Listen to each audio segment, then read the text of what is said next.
बड़ी खबर, नोएडा दिल्ली एनसीआर की जो हवा है वो जहरीली होती जा रही है। दिल्ली एनसीआर में आबो हवा खराब हो गई है। एक्यूआई खतरनाक लेवल पर पहुंच गया है। दिल्ली एनसीआर में अब जहर घुलने लगा है। पॉल्यूशन का कहर देखने को मिल रहा है। दिल्ली एनसीआर में अब पटाखों की वजह से जहां हवा खराब हो गई थी, तो अब पराली जलाने की वजह से जो एक्यूआई लेवल है वो काफी बढ़ चुका है। लोगों को सांस लेने में भी परेशानी हो रही है। दिल्ली से पंजाब तक की हवा दम घोटू हो चुकी है। दिल्ली एनसीआर में 6 गुना अधिक जहरीली हो गई यहाँ की हवा। दिल्ली का एक्यूआई लेवल 533 पर पहुंच गया है। वायु प्रदूषण से शहर के लोगों का सांस लेना मुश्किल है। आपको खास बात यह बता दें कि अगर एक्यूआई लेवल 400 पहुंचता है, वही अलार्मिंग सिचुएशन होता है, वही सबसे ज्यादा खतरनाक है। और आपको बता दें ये 533 पर पहुंच गया है एक्यूआई लेवल, यानी कि अब घरों में जो लोग अवॉइड कर सकते हैं वो रहे। 4 तस्वीरें हम आपको दिखा दे रहे हैं। ये दिल्ली की तस्वीर, किस तरह से हवा में जहर घुल चुका है। और ये तस्वीर जाहिर है कि जब दिवाली में पटाखे छोड़े गए उसे एक्यूआई लेवल काफी खतरनाक लेवल पर पहुंचा और अब इस लेवल को क्रॉस कर चुका है। अलग अलग जगहों की तस्वीर, जिस तरह से सुबह ही जैसे ही लोग बाहर निकलते हैं लोगों को परेशानी होती है, जो लोग एलर्जिक हैं उनको भी परेशानी हो रही है। अलग अलग जगहों की ये तस्वीर हम आपको दिखा रहे हैं। तो धुआं धुआं दिल्ली एनसीआर हो चुका है और अब जो लोग हैं जो एलर्जिक हैं उनको अब भारी परेशानी हो जाएगी। वायु प्रदूषण से शहर के लोगों का सांस लेना मुश्किल हो चुका है। मेरठ में एक्यूआई लेवल 338 पर पहुंचा है। बुलंदशहर में 465। 400 का जो लेवल होता है वो खतरनाक कैटेगरी में आता है और ये खतरनाक कैटेगरी से ऊपर का लेवल क्रॉस कर रहा है। जाहिर है आप खतरे में हैं। और ज्यादा जानकारी के लिए प्रिया राणा नोएडा से हमारे साथ लाइव जुड़ गई हैं। सनी तुषार दिल्ली से हमारे साथ जुड़ गए हैं ज्यादा जानकारी के लिए। प्रिया, दिवाली के अगले दिन पटाखों की वजह से हवा खराब हो गई थी, अब पराली की वजह से जो एक्यूआई लेवल है वो खतरनाक कैटेगरी में आ चुकी है। जी हाँ, देखिए अगर हम बात नोएडा की करें, इस टाइम मैं नोएडा में हूँ, तो एक्यूआई 500 को पार कर गया है। एक तरीके से हम लोग जहरीली हवा में सांस ले रहे हैं, जो हमारे लिए काफी नुकसानदायक है, क्योंकि पहले ही लोग कोरोना जैसी महामारी से जूझ रहे थे। अभी वो खत्म ही नहीं हुई थी कि दोबारा से पॉल्यूशन इतना ज्यादा बढ़ गया है कि लोगों को सांस लेने में दिक्कत हो रही है, गले में लोगों के खराश है, आंखों से पानी बह रहा है। वहीं अगर हम बात करें, प्रशासन की तरफ से पहले ही अलर्ट जारी किया गया था कि कोई भी पटाखे ना जलाए, लेकिन सभी ने पटाखे जलाए, जिससे कि हमने जब दिवाली की सुबह उठे तो एक जो अलग नजारा था, मोटी धुंध की चादर नहीं, वो एक पॉल्यूशन की चादर, मोटी चादर थी जो धूप तक भी नजर नहीं आ रही थी। लेकिन अगर हम बात करें अथॉरिटी या प्राधिकरण की तरफ से भी कोई भी पुख्ता इंतजाम यहाँ पर धरातल पर नजर नहीं आ रहे हैं कि पॉल्यूशन को कम करने के लिए कोई इंतजाम किए जा रहे हैं। जो धरातल पर नजर आता है वही दिखता है, लेकिन धरातल पर ऐसा प्राधिकरण की तरफ से कुछ नजर नहीं आ रहा है। वहीं अब अनुमान लगाया जा रहा है कि 15 नवंबर तक ऐसा ही जो पॉल्यूशन है बना रहेगा, लेकिन बारिश और तेज हवा ही शायद पॉल्यूशन को कम कर सकेगी। जी प्रिया, सनी भी हमारे साथ बने हुए हैं। सनी, आप दिल्ली में है इस वक्त मौजूद, वहां पर जो एक्यूआई लेवल है वो तो 533 पहुंच चुका है। 400 की ही कैटेगरी बेहद खतरनाक होती है।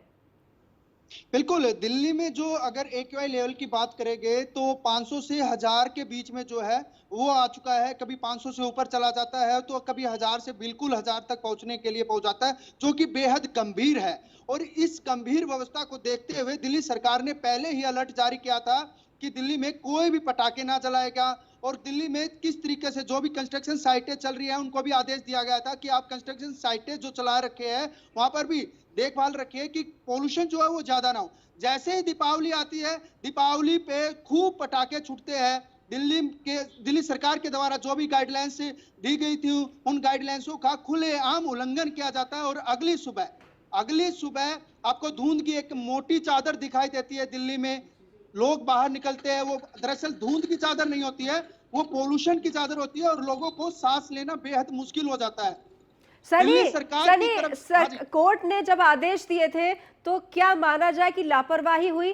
क्यों कोर्ट के मना करने के बावजूद भी बिक्री की गई पटाखों की और प्रशासन जिसको जिम्मेदारी थी कि वो नजर बनाए रखे कि इसकी बिक्री नहीं होनी चाहिए, पटाखे नहीं छोड़े जाने चाहिए, कहां पर लापरवाही हुई?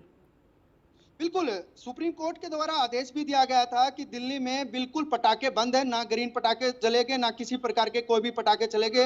और दिल्ली सरकार की तरफ से भी निर्णय ले लिया गया था कि पटाखे जलाएं ना, उसके लिए अलग-अलग तरीके की एडवर्टाइजमेंट भी की गई, दिल्ली वासियों को समझाया भी गया, लेकिन उसके बावजूद भी दिल्ली वासी समझे नहीं। उन्होंने खुलेआम पटाखे जलाए और पूरी रात पटाखे जलाए। सुप्रीम कोर्ट के आदेशों की उल्लंघना की, दिल्ली सरकार के द्वारा जो गाइडलाइंस जारी की गई थी उनकी उल्लंघना की, साथ ही प्रशासन को पैनी नजर बनाए रखनी थी, प्रशासन भी सुस्त नजर आया। प्रशासन ने एक बार भी रात के समय में गश्त लगानी चाहिए थी, इस तरीके से जो भी खुलेआम पटाखे जला रहे थे उनको रोकने की कोशिश की जानी चाहिए थी, लेकिन कहीं ना कहीं दिल्ली में प्रशासन बड़ा ही सुस्त नजर आया। सनी, नीलेश भी हमारे साथ लखनऊ से जुड़ गए हैं। नीलेश, लखनऊ में किस तरह के हालात हैं? पॉल्यूशन ग्राफ है वो कहीं ना कहीं बढ़ा है। दिवाली के समय जिस तरीके से कयास लगाए जा रहे थे कि पटाखे कम फूटेंगे, लेकिन तमाम जागरूकता अभियान चलाने के बावजूद भी लोगों ने जमकर पटाखे फोड़े, जिसका नतीजा है कि जो एयर क्वालिटी इंडेक्स है वो कई इलाकों की, अगर हम अलग अलग बात करें राजधानी की, खासतौर पर अगर हम बाजार खाला या ताल कटोरा क्षेत्र की बात करें तो वहां पर एयर क्वालिटी इंडेक्स 300 के पार पहुंच गया है। वहीं अगर हम गोमती नगर इलाके की बात करें तो गोमती नगर इलाके का एयर क्वालिटी इंडेक्स 280 के करीब दर्ज किया गया है। उसके अलावा लालबाग, जो कि सबसे भीड़भाड़ वाला इलाका माना जाता है, वहां की अगर हम बात करें तो वहां पर एयर क्वालिटी इंडेक्स जो है वो भी 280 के करीब है। ओवरऑल अगर हम लखनऊ की बात करें तो 245 एयर क्वालिटी इंडेक्स दर्ज किया गया। कहीं ना कहीं दिवाली से पहले जो एयर क्वालिटी इंडेक्स 200 के नीचे था वो 200 के पार पहुंच गया, जिसके चलते जो बुजुर्ग हैं उनको सांस लेने में तकलीफ हो रही है। तमाम जो बुजुर्ग हैं वो सांस की समस्या लेकर जो है अस्पतालों में भर्ती हो रहे हैं। कहीं ना कहीं प्रशासन की तरफ से जो अभियान लगातार चलाए जा रहे थे वो कहीं ना कहीं जमीनी स्तर पर फेल नजर आए हैं। दूसरी ओर अगर हम नगर निगम की बात करें तो पॉल्यूशन कंट्रोल करने के लिए लगातार जो स्मोक मशीनें हैं वो अलग अलग क्षेत्रों में दौड़ाई जा रही हैं, तमाम जगहों पर छिड़काव किया जा रहा है ताकि जो पॉल्यूशन का ग्राफ है उसको कम किया जा सके। अब देखना होगा कि आने वाले दिनों में किस तरीके से पॉल्यूशन पे जो है बढ़ते हुए पॉल्यूशन पर रोक लगाई जाएगी। प्रिया हमारे साथ बनी हुई है। नीलेश, प्रिया, अब तो पॉल्यूशन का लेवल बहुत हाई लेवल पे जा पहुंचा है। जो एस्थमेटिक है, जो हार्ट पेशेंट है, बच्चे हैं, सभी के लिए खतरा है, आम लोगों के लिए भी खतरा है, लेकिन जो पेशेंट है अमूमन उनके लिए बहुत परेशानी हो सकती है। इस दौरान जो एलर्जिक है और एस्थमेटिक है उनको अटैक आ सकते हैं। अभी इन लोगों को बचाने के लिए, आम लोगों को बचाने के लिए, इस खतरे से बचाने के लिए सरकार की तरफ से इस पॉल्यूशन लेवल को कम करने के लिए क्या कुछ किया जा रहा है? जी देखिए, अभी मैंने आपसे पहले भी यही बात कही थी कि प्राधिकरण के द्वारा धरातल पर ऐसा कोई काम नजर नहीं आ रहा है जो किया जाए। वहीं अगर हम दिल्ली की बात करें, जैसे हमारे सहयोगी ने भी अभी बताया कि दिल्ली में अगर दिवाली से अगले दिन सुबह जवाहरलाल नेहरू स्टेडियम का AQI 999 था, जिसमें दिल्ली सरकार ने लगातार काम भी किए हैं और AQI थोड़ा कम भी हुआ है, लेकिन नोएडा में ऐसे कुछ भी नजर नहीं आ रहा है कि प्राधिकरण या प्रशासन की तरफ से प्रदूषण को कम करने के लिए कुछ काम किए जा रहे हो। अब तो यही है कि जब मौसम में करवट लेगा, थोड़ी तेज हवाएं चलेंगी, बारिश होगी, तो ही शायद मौसम में थोड़ा बदलाव होगा और पॉल्यूशन भी कम होगा। जी सनी, अब सबसे ज्यादा जी सनी भी हमारे साथ मौजूद है। सनी, अमूमन तौर पर अगर हम बारिश का इंतजार करें तो बहुत देर हो जाएगी, पानी के छिड़काव की व्यवस्था की जाती है सरकार की तरफ से, क्या कुछ इस तरह के आसार नजर आ रहे हैं? बिल्कुल, अगर बारिश की और तेज हवाओं की अगर इंतजार करते रहे तो दिल्ली गैस चैम्बर बनती जाएगी, लोगों को सांस लेना मुश्किल हो जाएगा। अब सरकार को ही कदम उठाना चाहिए कि जगह जगह पर, जिस तरीके से पिछली बार भी पानी के कैंटर लगाए जाते थे और उनसे छिड़काव किया जाता था ताकि कुछ थोड़ा बहुत तो जो है वो फर्क पड़े और दिल्ली वासी जो है वो अच्छे से सांस ले सके। अगर हम इंतजार करते रहे कि कब वर्षा होगी, कब तेज हवाएं चलेगी, तो कहीं ना कहीं लोगों को सांस लेने में परेशानियां जो है वो होती नजर आएगी। धरातल स्थिति पे जो है वो दिल्ली सरकार को योजनाएं बनानी चाहिए, क्योंकि लगातार जो है वो पोल्यूशन की मात्रा बढ़ती जा रही है। दिल्ली वासियों का सांस लेना बड़ा ही मुश्किल होता जा रहा है और जो खासकर दमे के मरीज है या जिसको पहले से ही सांस लेने में परेशानी है, उन मरीजों को काफी परेशानियों का सामना करना पड़ सकता है। उनके लिए भी दिल्ली सरकार को कुछ न कुछ योजनाएं बनानी चाहिए। नीलेश, आपने कहा कि वहां पर युद्ध स्तर पर काम भी शुरू हो गया है, लखनऊ में पानी के छिड़काव का भी काम शुरू हो गया है। क्या अभी जो लोगों को परेशानी हो रही है उस तरह की कुछ परेशानी दिखाई दे रही है? एयर बहुत पॉल्यूटेड हो गया है, खराब हो गई हवा, तो क्या कुछ लोगों को समस्या आनी शुरू हुई है? लोगों से आपने बात करने की कोशिश की है, लोग क्या कह रहे हैं? देखिए, बिल्कुल अगर हम राजधानी लखनऊ की बात करें और राजधानी लखनऊ की तुलना दिल्ली एनसीआर के इलाकों से करें तो कहीं ना कहीं वहां से बेहतर एयर क्वालिटी इंडेक्स अभी भी राजधानी का है। और जो बढ़ता हुआ पॉल्यूशन का ग्राफ है उस पर लगाम लगाने के लिए जिला प्रशासन, नगर निगम और स्वास्थ्य विभाग की संयुक्त टीमें एक साथ ऑपरेशन चला रही हैं। कहीं ना कहीं ये कहा जा सकता है कि राजधानी के अंदर करीब 50 से ज्यादा एंटी स्मोक जो मशीनें हैं वो दौड़ाई जा रही हैं, अलग अलग इलाकों में छिड़काव किया जा रहा है। उसी का नतीजा है कि कुछ इलाकों को अगर हम छोड़ दें, सबसे ज्यादा जो प्रदूषित इलाके हैं उसमें लालबाग का इलाका आता है, उसके अलावा तालकटोरा का इलाका आता है, दूसरी और अगर बात करें हम तो गोमती नगर का इलाका आता है। उसके अलावा जो राजधानी के अन्य जो क्षेत्र हैं वो कहीं ना कहीं अभी भी पॉल्यूशन की गिरफ्त से दूर है। खासतौर पर अगर हम ग्रामीण इलाकों की बात करें तो वहां पर एयर क्वालिटी इंडेक्स बहुत बेहतर दिखाई पड़ रहा है। राजधानी के अगर हम अंदर की बात करें, हजरतगंज की बात कर लें, तो अभी हमने डॉक्टरों से बात की थी, तो डॉक्टरों का कहना है कि कुछ बुजुर्गों को समस्याएं जरूर आ रही हैं, लेकिन बेहतर होगा कि आने वाले कुछ दिनों के अंदर अगर व्यापक पैमाने पर अभियान चलाया जाएगा, स्मोकिंग की जाएगी, तो कहीं ना कहीं जो बढ़ता पॉल्यूशन का ग्राफ है वो उस पर लगाम लगाई जा सकती है। तो नगर निगम की तरफ से दिवाली से पहले से ही ये अभियान चलाए जा रहे थे। सड़कों पर नगर निगम के कर्मचारी और जो स्मोक के बड़े बड़े टैंकर हैं वो दिखाई पड़ रहे थे, वो लगातार छिड़काव कर रहे थे। उसी का नतीजा है कि दूसरे प्रदेशों से, दूसरे शहरों से बेहतर एयर क्वालिटी इंडेक्स अभी भी लखनऊ का बना हुआ है। प्रिया, अमूमन ये देखने को मिलता है कि जब स्थिति बेहद खराब हो जाती है, अभी हालात बहुत खराब हैं, एयर इंडेक्स खतरे के निशान पर जा पहुंचा है, ऐसे में स्वास्थ्य महकमा सामने आया है, क्या कुछ गाइडलाइंस जारी कर रहा है लोगों के लिए कि उन्हें अपना ख्याल कैसे रखना है? क्योंकि कोरोना को लेकर जो एक्सपर्ट्स हैं उनका ये कहना है कि जिस तरह के हालात बने हैं ऐसे में कोरोना बहुत बढ़ सकता है। हाँ देखिए, सबसे बड़ी बात यही है कि कोरोना महामारी से लोग जूझ रहे हैं, वहीं सांस लेने में लोगों को दिक्कत हो रही है। प्राधिकरण प्रशासन की तरफ से कोई भी गाइडलाइंस ऐसी नहीं आई है। हालांकि धरातल पर कुछ काम होने चाहिए, जैसे पिछली बार छिड़काव किया गया था पानी का जगह जगह, लेकिन लगातार खबरें भी आ रही हैं, लोगों को समस्याएं भी हो रही है, उसके बाद भी कोई समस्या का हल नहीं निकल पा रहा है। अब देखने वाली बात ये होगी कि किस तरीके से प्रशासन या प्राधिकरण जागता है जो कि पॉल्यूशन को कम किया जाए। वही नोएडा सबसे अच्छे शहरों में गिनती होती है, वहीं यूपी में सबसे पहले नंबर पर नोएडा है जो सबसे ज्यादा प्रदूषित माना जा रहा है, क्योंकि AQI 300 से अगर पार होता है तो सबसे ज्यादा खतरनाक हो जाता है। इस समय जो हम सांस ले रहे हैं वो जहरीली सांस है जो हम अपने अंदर अब्जॉर्ब कर रहे हैं, जिससे हमें आने वाले समय में परेशानी भी हो सकती है। साथ ही साथ अगर कोरोना अभी गया नहीं है तो कोरोना के केसेस भी हैं जो डॉक्टर्स के द्वारा बताए जा रहे हैं कि लगातार बढ़ भी सकते हैं, क्योंकि समस्याएं होंगी। हम जहरीली सांस ले रहे हैं, अपने अंदर अब्जॉर्ब कर रहे हैं, तो कहीं ना कहीं बीमारियों का भी सामना हमें करना पड़ेगा। वहीं अगर हम बात करें तो 15 नवंबर तक ऐसी स्थिति बताई जा रही है जो पॉल्यूशन हमें झेलना होगा। तो कहीं ना कहीं प्राधिकरण और सरकार को सामने आकर कुछ पुख्ता इंतजाम करने चाहिए, जगह जगह छिड़काव करने चाहिए जैसे दिल्ली में हो रहे हैं, लेकिन अभी भी प्राधिकरण के द्वारा यहाँ धरातल पर कोई काम नहीं किए जा रहे हैं। सनी, सुप्रीम कोर्ट की ओर से तमाम गाइडलाइंस है, चाहे वो पटाखों को लेकर चाहे वो पराली जलाने को लेकर, इन दोनों में भी चाहे वो किसान हो चाहे आम आदमी हो, आम आदमी की भी अहम भूमिका होती है कि अगर गाइडलाइंस दिए गए हैं तो हमें उसका पालन करना चाहिए। लेकिन उसके बावजूद भी नियमों को ताक पर रखकर लोग पटाखे जलाते हैं और पराली किसान जलाते हैं।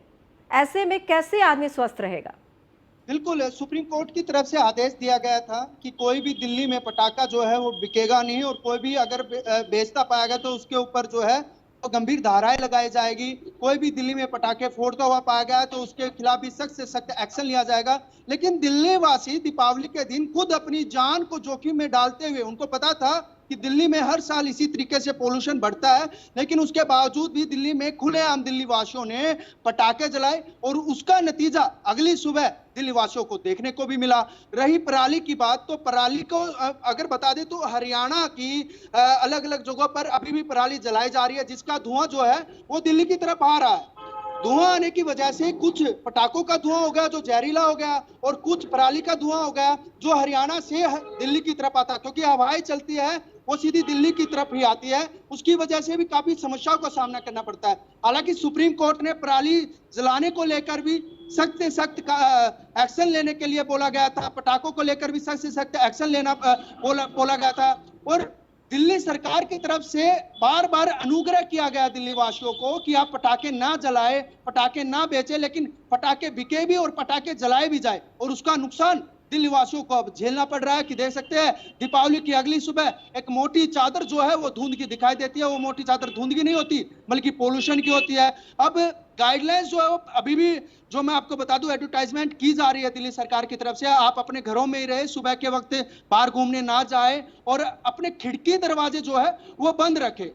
जी, नीलेश भी हमारे साथ बने हुए लगातार। नीलेश, बात सही है, हर साल ऐसे अमूमन हालात हो जाते हैं, उसके बावजूद भी हम सीख नहीं लेते हैं, उसके बावजूद भी स्वास्थ्य के प्रति लोग लापरवाही करते हैं, ये जानते हुए भी कि पटाखे जलाने से हवा दूषित होती है और पराली जलाने से हवा दूषित होती है और सीधा सीधा आम जन को नुकसान पहुंचाता है। हम अपने आसपास के वातावरण को शुद्ध बनाने की हमारी जिम्मेदारी होती है, उसके बावजूद भी हम सेहत से खिलवाड़ करते हैं। आम जन इतने लापरवाह क्यों?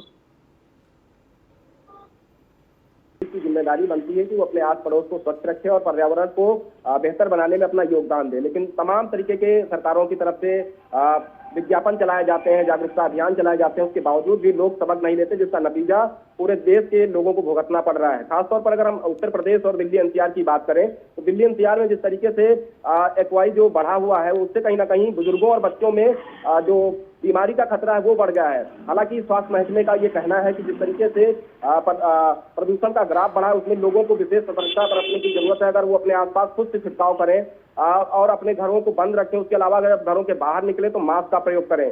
कहीं ना कहीं उससे जो है प्रदूषण के बढ़ते हुए खतरे को कम किया जा सकता है। अब देखना होगा कि किस तरीके से जो उत्तर प्रदेश के तमाम जगहों पर अभी भी पराली जलाने की जो खबरें आ रही हैं उससे भी पर्यावरण जो है वो प्रदूषित हो रहा है। तो कहीं ना कहीं किसानों को भी ये सोचना पड़ेगा कि तमाम तरीके की दवाइयां आ चुकी हैं जिससे वो अपनी पराली को खेत में नष्ट कर सकते हैं। उसके अलावा सरकार की तरफ से तमाम योजनाएं चलाई जा रही हैं कि वो अपनी पराली को लाएं और उसके बदले में सरकार उनको कुछ व्यवस्था उपलब्ध कराएगी।